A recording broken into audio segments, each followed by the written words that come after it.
La diligence de Beaucaire. C'était le jour de mon arrivée ici. J'avais pris la diligence de Beaucaire, une bonne vieille patache qui n'a pas grand chemin à faire avant d'être rendue chez elle, mais qui flâne tout le long de la route pour avoir l'air le soir d'arriver de très loin. Nous étions 5 sur l'impériale, sans compter le conducteur. D'abord, un gardien de Camargue, petit homme, trapu, poilu, sentant le fauve, avec de gros yeux pleins de sang et des anneaux d'argent aux oreilles. Puis 2 Beaucairois, un boulanger et son gendre, tous 2 très rouges, très poussifs, mais des profils superbes, 2 médailles romaines à l'effigie de Vitellus. Enfin, sur le devant, près d'un conducteur, un homme. Non, une casquette, une énorme casquette en peau de lapin, qui ne disait pas grand-chose et regardait la route d'un air triste.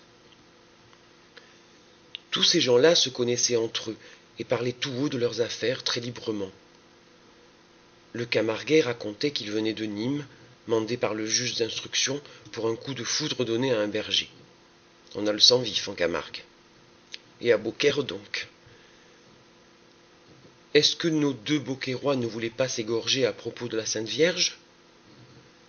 Il paraît que le boulanger était d'une paroisse depuis longtemps vouée à la Madone, celle que les Provençaux appellent la Bonne Mère, et qui porte petit Jésus dans ses bras. Le gendre, au contraire, chantait au lutrin d'une église toute neuve qui s'était consacrée à l'Immaculée Conception. Cette belle image souriante qu'on représente, les bras pendants, les mains pleines de rayons. La querelle venait de là. Il fallait voir comme ces 2 bons catholiques se traitaient, eux et leur Madone. « Elle est jolie ton Immaculée ! Va-t'en donc avec ta bonne mère ! Elle en a vu de grises la tienne en Palestine. Et la tienne, oula, laide, qui sait ce qu'elle n'a pas fait? Demande plutôt à Saint-Joseph. » Pour se croire sur le port de Naples, il ne manquait plus que de voir luire les couteaux. Et ma foi, je crois bien que ce beau tournoi théologique se serait terminé par là si le conducteur n'était pas intervenu. « Laissez-nous donc tranquilles avec vos madones, dit-il en riant au Beaucairois. Tout ça, c'est des histoires de femmes. Les hommes ne doivent pas s'en mêler. » Là-dessus, il fit claquer son fouet d'un petit air sceptique qui rangea tout le monde de son avis. La discussion était finie. Mais le boulanger, mis en train, avait besoin de dépenser le restant de sa verve, et se tournant vers la malheureuse casquette silencieuse et triste dans son coin, il lui dit d'un air goguenard : « Et ta femme à toi, rémouleur, pour quelle paroisse tient-elle » Il faut croire qu'il y avait dans cette phrase une intention très comique, car l'impériale tout entière partit d'un gros éclat de rire. Le rémouleur ne riait pas, lui. Il n'avait pas l'air d'entendre. Voyant cela, le boulanger se tourna de mon côté. « Vous ne la connaissez pas, sa femme, monsieur ? Une drôle de paroissienne, allez. Il n'y a pas 2 comme elle dans Beaucaire. » Les rires redoublèrent. Le rémouleur ne bougea pas. Il se contenta de dire tout bas sans lever la tête : « Tais-toi, boulanger. » Mais ce diable de boulanger n'avait pas envie de se taire, et il reprit de plus belle : « Vieux daze, le camarade n'est pas à plaindre d'avoir une femme comme celle-là. Pas moyen de s'ennuyer un moment avec elle. Pensez donc, une belle qui se fait enlever tous les 6 mois, elle a toujours quelque chose à vous raconter quand elle revient. C'est égal, c'est une drôle de petit ménage. Figurez-vous, monsieur, qui n'était pas marié depuis 1 an, paf, voilà la femme qui part en Espagne avec un marchand de chocolat. Le mari reste seul chez lui à pleurer et à boire. Il était comme fou.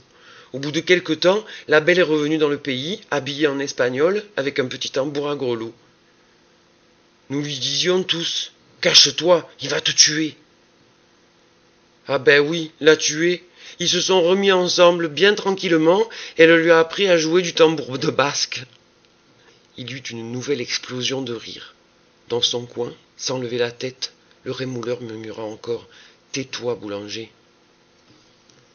Le boulanger n'y prit pas garde et continua : « Vous croyez peut-être, monsieur, qu'après son retour d'Espagne, la belle s'est tenue tranquille. Ah mais non, son mari avait si bien pris la chose, ça lui a donné envie de recommencer. Après l'Espagne, ça a été un officier, puis un marinier du Rhône, puis un musicien, puis un... Et ce que je sais, ce qu'il y a de bon, c'est que chaque fois c'est la même comédie. La femme part, le mari pleure, elle revient, il se console. Et toujours on la lui enlève, et toujours il la reprend. Croyez-vous qu'il a de la patience, ce mari-là? Il faut dire aussi qu'elle est crânement jolie, la petite rémouleuse, hein. Un vrai morceau de cardinal. Vive, mignonne, et bien roulée avec ça. Une peau blanche, et des yeux couleur de noisette qui regardent toujours les hommes en riant, ma foi. Mon Parisien, si vous repassez jamais par Beaucaire... Oh, tais-toi, boulanger, je t'en prie, fit encore une fois le pauvre rémouleur avec une expression de voix déchirante. À ce moment, la diligence s'arrêta. Nous étions au mas des Anglores. C'est là que les deux Beaucairois descendaient. Et je vous jure que je ne les retins pas. Farceur de boulanger. Il était dans la cour du mas qu'on entendait rire encore. Ces gens-là partis, l'impériale sembla vide. On avait laissé le Camarguais à Arles. Le conducteur marchait sur la route à côté de ses chevaux. Nous étions seuls là-haut, le rémouleur et moi, chacun dans notre coin, sans parler. Il faisait chaud. Le cuir de la capote brûlait. Par moments, je sentais mes yeux se fermer et ma tête devenir lourde, mais impossible de dormir.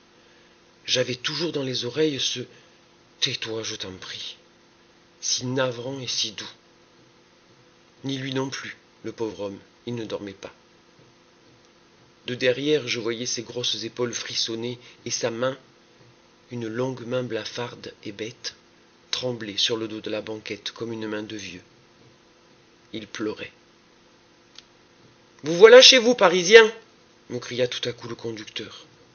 Et du bout de son fouet, il me montrait la colline, verte, avec le moulin piqué dessus comme un gros papillon.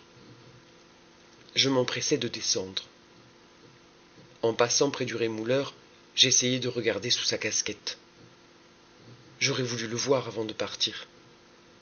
Comme s'il avait compris ma pensée, le malheureux leva brusquement la tête, et plantant son regard dans le mien, « Regardez-moi bien, l'ami, me dit-il d'une voix sourde, et si un de ces jours vous apprenez qu'il y a un malheur à Beaucaire, vous pourrez dire que vous connaissez celui qui a fait le coup. » C'était une figure éteinte et triste, avec de petits yeux fanés. Il y avait des larmes dans ses yeux, mais dans cette voix, il y avait de la haine. La haine, c'est la colère des faibles. Si j'étais rémouleuse, je me méfierais.